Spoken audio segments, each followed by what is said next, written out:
est ici pour la XR5 qui est prête à prendre la route. C'est-à-dire que maintenant, il n'y a plus qu'à y aller, quoi. Avec la grosse angoisse du premier run, en espérant que tout ne flambe pas.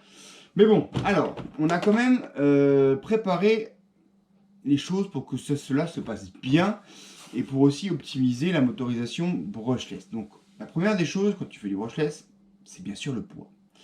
Donc, on a essayé d'optimiser ou d'enlever le poids inutile tout en conservant l'aspect réversible. Donc, on a déjà enlevé toutes les surfaces latérales de la roll cage. Hein, la carreau en elle-même, elle fait 1,8 kg quand tout est monté. Là, on a enlevé 400 grammes en enlevant rien que la partie latérale de la roll cage et en conservant celle-ci pour la fixation essentiellement moteur. Après, on pourrait encore enlever 300 ou 400 grammes en enlevant la partie ici, la partie là. Voilà, donc là, on peut encore un peu gagner. Je voulais rester dans le réversible sans avoir à tailler dans les tubes caoutchouc.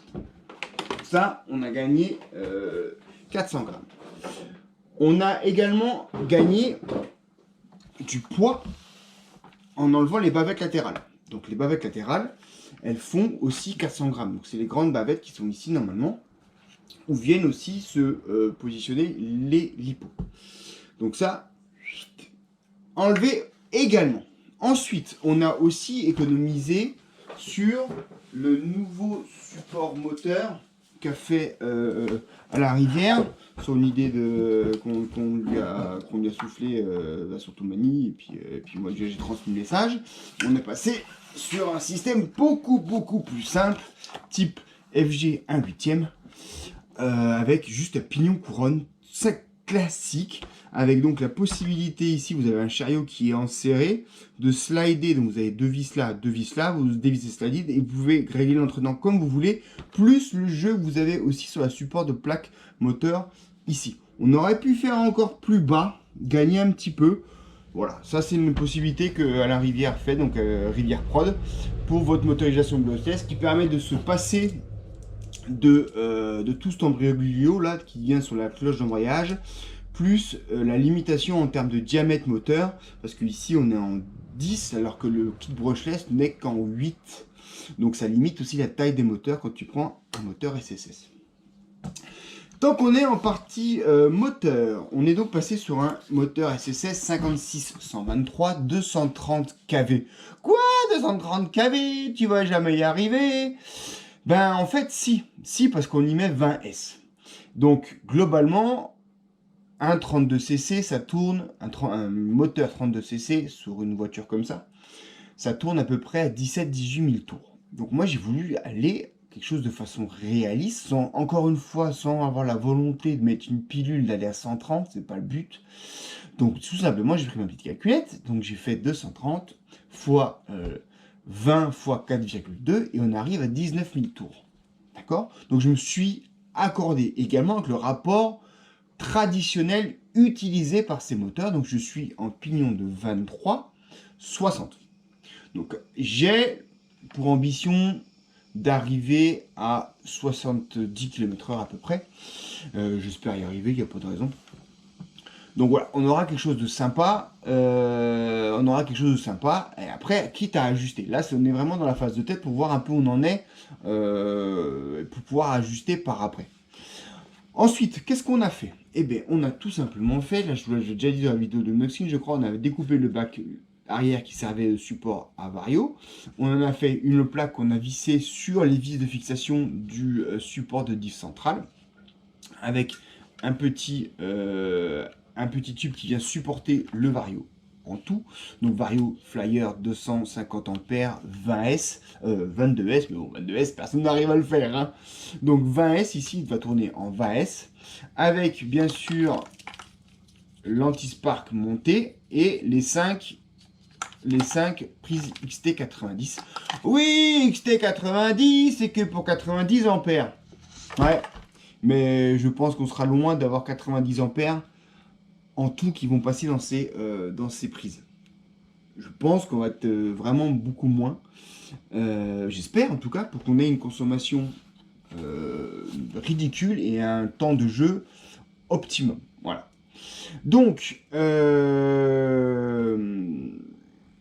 voilà, là c'est la voiture qui est prête à rouler. Donc on a choisi de mettre 3 lipos à l'avant, 2 lipos à l'arrière. On verra au niveau poids, répartition, comportement, comment ça se débrouille.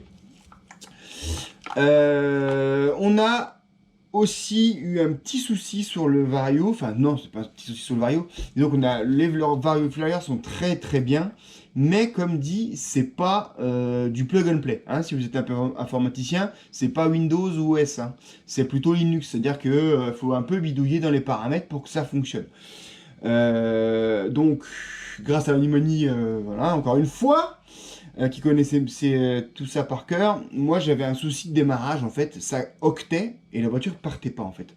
Il y avait, je pense, ici à 6 pôles, avec un lot avec des KV très faibles et le Vario n'arrivait pas à faire prendre les différents pôles. Donc en fait, il y a dans le variateur, ici dans le logiciel, vous avez ce qu'on appelle un start mode qui permet d'avancer en fait la puissance du moteur par rapport au pourcentage. Et moi je l'ai avancé, donc il était en auto, là je l'ai avancé à 20%, c'est-à-dire que le moteur part plus vite au premier coup de gâchette. Et là, ça permet d'emmener facilement la voiture sans aucun souci. Donc après, je vous l'ai dit, un lipo 3S pour la réception, avec un lipo buzzer réglé à beaucoup, je crois à 3 volts, x 3, 9 volts, parce que lui, il va donner le cerveau étant en 8,4. J'ai réglé à 9 volts, comme ça, on est loin d'avoir un souci. Ensuite, donc lipo buzzer réglé, voilà. On a pris le variateur, le bec Obi-Wing, excusez-moi, Obi-Wing 10 ampères qui permet vraiment de sélectionner votre tension de sortie, donc de 5 à 8,4 et d'avoir 10 ampères en continu et 20 ampères en pointe. Donc autant dire qu'avec un cerveau, on est largement bon en termes d'ampérage. Voilà la configuration qu'on a choisie. Donc, on vous l'a dit, on a enlevé ça. Alain a fait ses supports carrosserie ici pour pouvoir se enlever en fait tout simplement les plaques latérales. Et là, tout ça, comme ça, là, avec les lipos. Donc les lipos, j'ai choisi les plus légères qui sont les Genesis 50C 413 5000, 400 grammes la lipo, donc x5, pardon, ça fait 2 kg. Comme ça, avec le carreau ready to run, les 5 lipos, on est à 15 kg. Donc on a économisé quasiment un gros kilo par rapport à une XR5 normal brushless. Donc 1 kg c'est énorme, ça fait quand même 10%. Sachant qu'on peut encore gagner quelques centaines de grammes en enlevant quasiment toute la roll cage. Pour l'instant, on verra ça un peu plus tard. Donc voilà, c'est vraiment le but, c'est ça, c'est être le plus léger. Et puis on va y aller quoi. Voilà. Maintenant il n'y a plus qu'à faire le run. Vous la verrez aussi, alors quand, avant, pendant, après cette vidéo, je sais pas trop. Vous la verrez également chez Mani en comparaison d'une FG classique, voilà, avec les choses. Mais je voulais encore une fois remercier Alain Rivière pour son support, aussi bien au sens propre pour ses supports et ses supports moteurs, mais aussi pour son support, l'aide qu'il m'a donné pour régler et optimiser un peu les réglages. Donc, encore une fois, merci. Et puis, oui, j'ai aussi fait ça parce qu'effectivement, en mettant quelques petites photos sur Facebook et sur YouTube, on m'a dit, ouais, la couronne est quand même très près des lipos. C'est vrai que les lipos sont là. Donc, en fait, j'ai fait une petite pièce en plexiglas comme ça, chauffée avec un airgun, vissé sur des trous que j'ai fait sur le support moteur pour protéger, en fait, pour pas qu'il y ait de problématiques de contact entre les lipos et le pignon moteur, ce qui pourrait être compliqué quand même, ça pourrait être dommage. Ça pourrait être même plus que très dommage. Donc voilà, j'ai fait ça également. Donc là, je pense qu'on est vraiment pas trop mal. J'ai vraiment hâte de la mettre sur la piste pour voir ce que ça donne, ce que ça dit en termes de vitesse. Et puis optimiser tout ça. Donc après, c'est vrai que le rapport 23-60 ici, on peut aller, hein, je crois que j'arrive à trouver des pignons moteurs de FG qui vont jusqu'au 26. Donc voilà, tu arriveras encore à avoir de la marge si je suis en 23. Donc on pourrait aller encore jusqu'à 26 si ça convient pas. Après, comme dit, l'objectif 70 km/h minimum.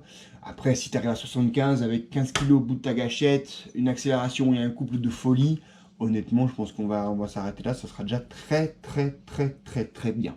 Donc ce vario, hein, comme je vous l'ai dit, régler le cutoff, régler le start mode, régler le cutoff à 3-4, voilà, pour être tranquille pour les lipos. Et puis on va faire l'essai. Voilà, maintenant on va faire l'essai et j'ai hâte de l'avoir roulé la pépère. Parce que elle est tellement belle, il n'y a pas de raison qu'elle roule mal. Quand c'est beau, en général, ça roule bien, hein, s'il te plaît. Donc voilà, n'hésitez pas si vous avez des questions, si vous avez des choses. Voilà, je sais qu'on m'a beaucoup demandé, oui, il est vraiment low kV, ton truc. Effectivement, ces moteurs-là, cette taille-là existe en 230 et en 500 kV chez SSS. Hein. Par contre, il y a chez Alien Power, vous avez le 56, vous avez le même moteur. Par contre, il est ajustable à 360, également 500. Donc, vous pouvez quasiment faire un moteur, mais c'est un peu plus cher, un moteur à votre main, à votre volonté. Voilà. Après, on a de quoi faire en termes de ratio pour pouvoir encore optimiser. Donc là, je ne m'inquiète pas trop. Maintenant, il n'y a plus qu'à. Voilà. Écoutez, si vous avez des questions, n'hésitez pas. Je vais vous remettre le lien vers les moteurs SSS, vers les Vario Flyer. Vraiment, ils sont super. Hein. J'ai envoyé des questions sur leur Facebook. Ils ont répondu instantanément chez Flyer. Pareil sur Shenzhen Flyer, sur la messagerie qu'ils ont sur AliExpress. Ils répondent hyper rapidement. Ils sont hyper réactifs. Ils sont super commerçants.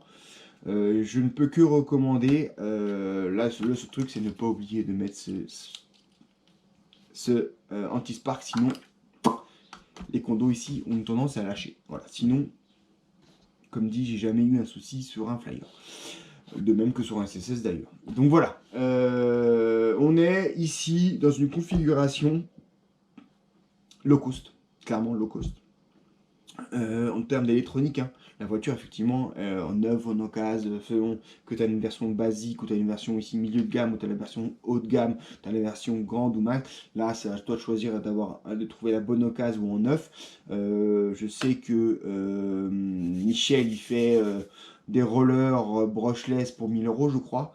Ce qui est standard avec la version qui est juste en dessous, donc tout plastique, mais qui fonctionne très bien. Hein. Vous l'avez vu sur le RR5 de Mani. Il n'y a aucun problème.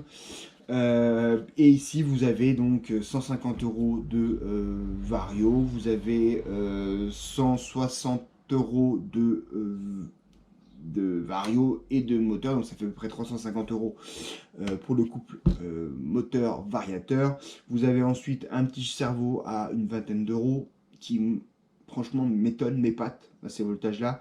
Vous avez le bec à 30 €. Vous avez une lipo à 15 €, vous avez un buzzer à 2 €. Voilà, ça c'est pour l'électronique low cost, mais qui fonctionne, qui a été testé déjà sur des modèles que j'avais, par Mani également, par d'autres, et franchement c'est de la balle.